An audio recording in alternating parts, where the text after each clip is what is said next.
మన ప్రభుత్వంలో మీరు చూసుకోండి, కరెంట్ అనేది కోత ఉండేది కాదు. రాష్ట్రం విడిపోయినా, ఆర్థిక పరమైన ఇబ్బందులున్నా ఎప్పుడు కరెంటు కోత ఉండేది కాదు. మరి ఈ ప్రభుత్వం వచ్చిన తర్వాత ఎన్నో సందర్భాల్లో కరెంటు కోతలు మనం చూసాం. మనం ఉన్నప్పుడు ఎన్నో సబ్ స్టేషన్స్ నిర్మాణం చేయడం జరిగింది. నిడుబ్రోలు మార్కెట్ యార్డ్లో సబ్ స్టేషన్ నిర్మాణం చేసిన, పొన్నూరు దగ్గర మన పాత పొన్నూరులో ఒక సబ్ స్టేషన్ నిర్మాణం చేసిన.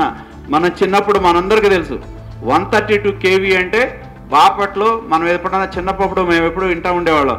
కరెంటు పోయిందంటే మన తాడికొండ దగ్గర కట్ చేశారనో లేకపోతే బాపట్లో కట్ చేశారనో వినేవాళ్ళం.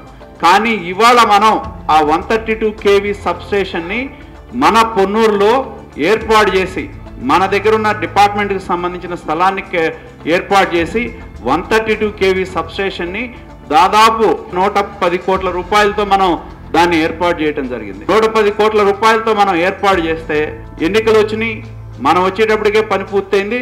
దానిలో ఉద్యోగాలు ఒక్కొక్క ఉద్యోగం 3 లక్షల రూపాయలు వాళ్ళు అమ్ముకున్నారు. ఎందుకంటే మనం చేసిన అభివృద్ధి, మనం ఏదైతే మనం పిల్లలప్పుడు అందరికీ పెద్దవాళ్ళందరికీ తెలుసు, మన కరెంటు పోయిందంటే ఫోన్ చేస్తే చెప్పేవాళ్ళు తాడికొండలో కొట్టేశారండి, బాపట్లలో కొట్టేశారని.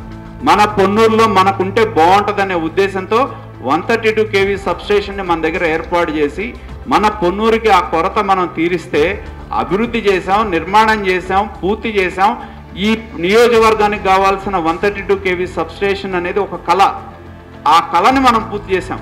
పూర్తి చేస్తే దాన్ని వాళ్ళ స్వార్థం కోసం స్థానికంగా కాదు, ఎక్కడైనా డబ్బులు ఇస్తే చాలు, డబ్బులు ఇచ్చినడికి ఉద్యోగాలు అమ్ముకున్నారు. కాబట్టి మన సబ్ స్టేషన్ల నిర్మాణం అనేది ఎక్కడ అవసరమో అక్కడ కొత్త సబ్ స్టేషన్ల నిర్మాణం చేశాం. ఇవన్నీ కూడా తెలుగుదేశం ప్రభుత్వంలో మెరుగైన విద్యుత్ కల్పించాలి అనే ఉద్దేశంతో మనం చేయటం జరిగింది. 2014-19 మధ్య ₹1 కూడా విద్యుత్ ఛార్జీలు పెంచాల. కానీ 2019-24 మధ్య మన నియోజకవర్గంలో మన అందరి మీద 30 కోట్ల రూపాయల విద్యుత్ భారం ఈ ప్రభుత్వం వచ్చిన తర్వాత, జగన్మోహన్ రెడ్డి వచ్చిన తర్వాత పడిందనేది ఒక్కసారి గుర్తుంచుకోవాలని చెప్పి తెలియజేస్తా ఉన్నా. మనం ఒక్క పైసా కూడా విద్యుత్ ఛార్జీ పెంచలా.